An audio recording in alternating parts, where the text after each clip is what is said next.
روجه خنم د مینی دا روجه خنم د ایمان د تازگی دا روجه خنم عزیزانو ورور ولیدا روجه خرنو اے زما دوستانو اور اے مسافر رستو بیان اوری اے مسافر اوری روجه د یو بل ته د نزدېکت ورځي روجه کې قسم په خدای درد مینا دا چې ته په ګوان کې اوسېږي ته به د خپل روجه ماتي نه د بل د روجه ماتي پوره خیال ساتي پوره خیال به ساتي او بل کوشش دا وکړه دا روجه په خرابو شیزونو باندې مخري او مې ماتوي مې پښمنه دې بندوي رزق پاک لک دې برکت داوي چې به ته عبادت دې رزق کې یو سره نه کوي منځ نو ته هغه پسې چې هغه نه کوي دې بس چل چې هغه نه کوي نه دې کوي هغه به خدای له ضرورت نه موت ته په یو سجده باندې 500 نه کوي ملاوي یو روایت سره 700 نے کئی ملاوی کی اور روایت سرا یاد ساتھی چی 500 نے کئی 40 سجدے کے 20,000 نے کئی ملاو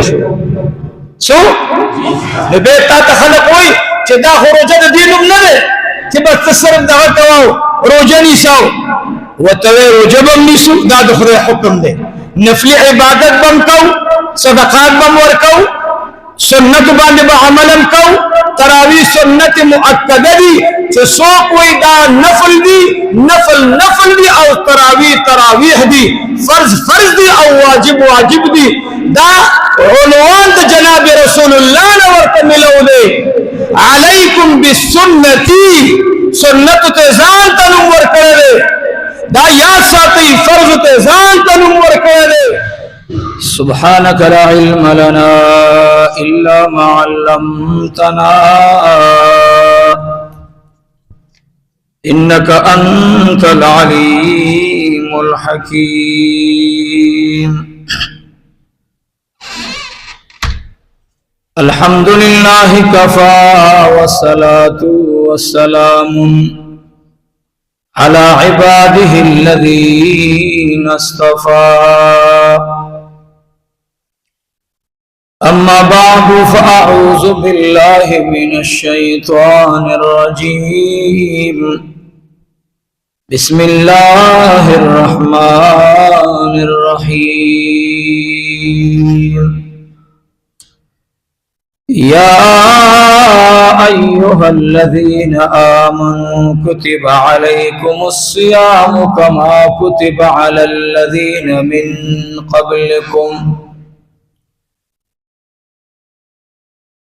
على الذين من قبلكم لعلكم تتقون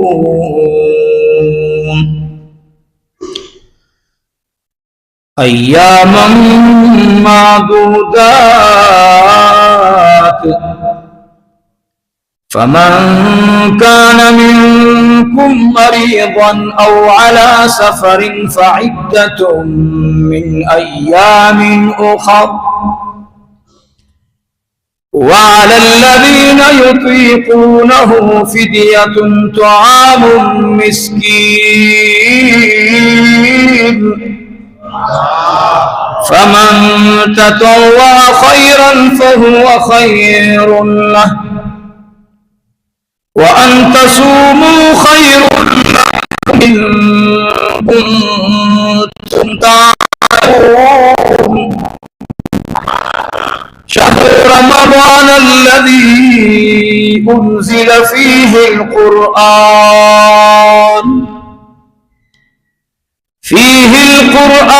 هدى للناس وبينات من الهدى والفرقان فمن شهد منكم الشهر فليصم ومن كان مريضا أو على سفر فعدة من أيام أخر يريد الله بكم اليسر ولا يريد بكم العسر ولتكملوا العدة ولتكبروا الله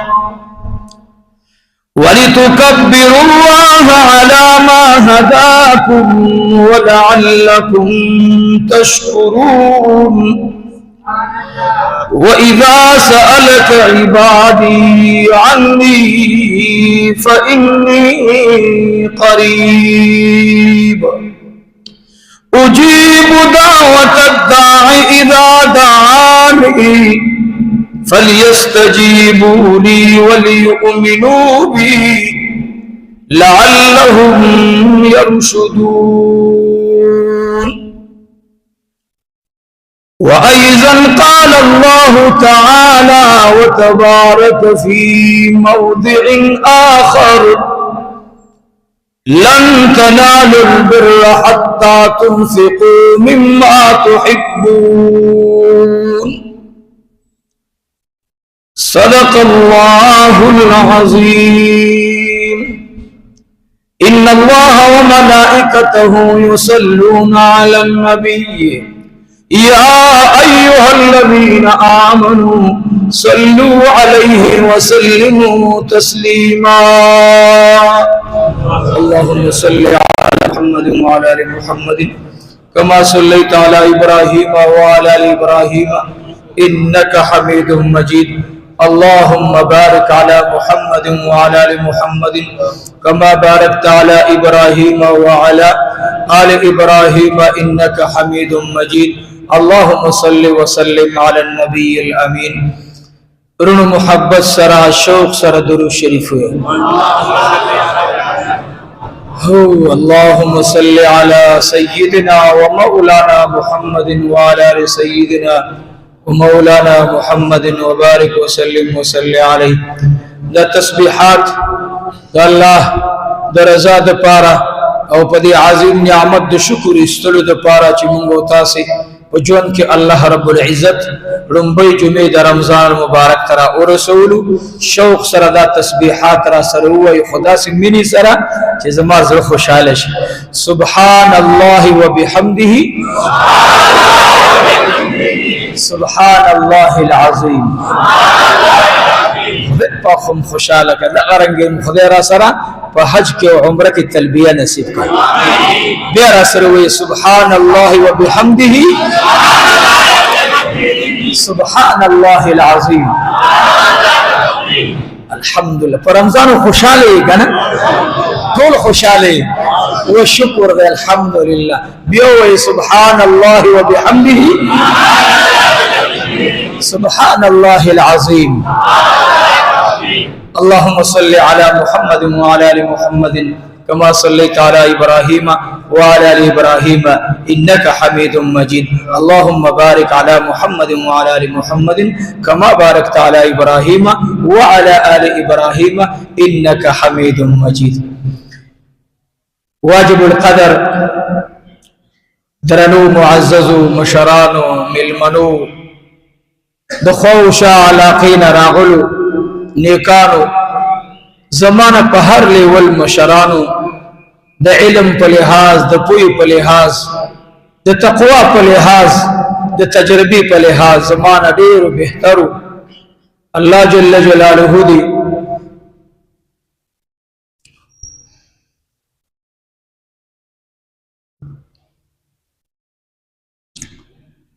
دا مبارک ایام دا معزز میش دا دا برکتونو دا رحمتونو میش اللہ دی اتاسو من باندے اٹھول امت دا نبی علیہ السلام باندے کاغا پہر سے پہر گرد دنیا کی پرات دی اللہ دی اٹھول باندے خوشحالے کی تے رکھی. خصوصاً زمانگو استاسی دا حالات دا مسلمانانو دیر بل طرف تروان دی او گورو پسترگو باندی یقیناً سڑے روجا اونیسی خوشحالی ماتا کی دا چطول ورز روجا سڑے اونیسی مازیگر خبر ووری چیو کورت دمرا جنازی رالی د یو مور زړه هغه سورې شو د بچو د مرګ خبر ورته راغی د مور باندې په دې پلار بس تیریږي الله رب العزت ته رجوع کول پکار دی موږ نه الله ناراضه دی الله خفه دی کله چې زمون تبدیلی په جون کې نه راغلی تقریبا ورځ نه بلې ته به موږ د تکلیفونو سره مخامخ کېږو او تبدیلی به خپله راولو زه خپل ځان ته وګورم چې ما کې څومره نقصانات دنیوي او اخروي دواړه موږ څومره د دین نه ورو لرې کېږو زه قرآن شریف ما سره لاس کې دی د خدای کلام دی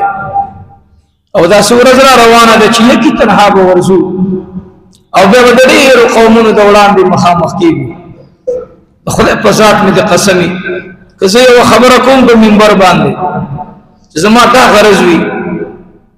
چې دا د انسانانو زمونږ د هدایت ذریعه وګرځېږي دقه مې غرض وي بس دې نه علاوه ځکه که سړی دنیا کې دې لپاره خبره کوي چې زما شهرت دې وشي نو په هغه شهرت به څه وکړو چې موږ نه په ایمان لاړ شي او که دې لپاره څوک کوي چې زما ته پیسې راشي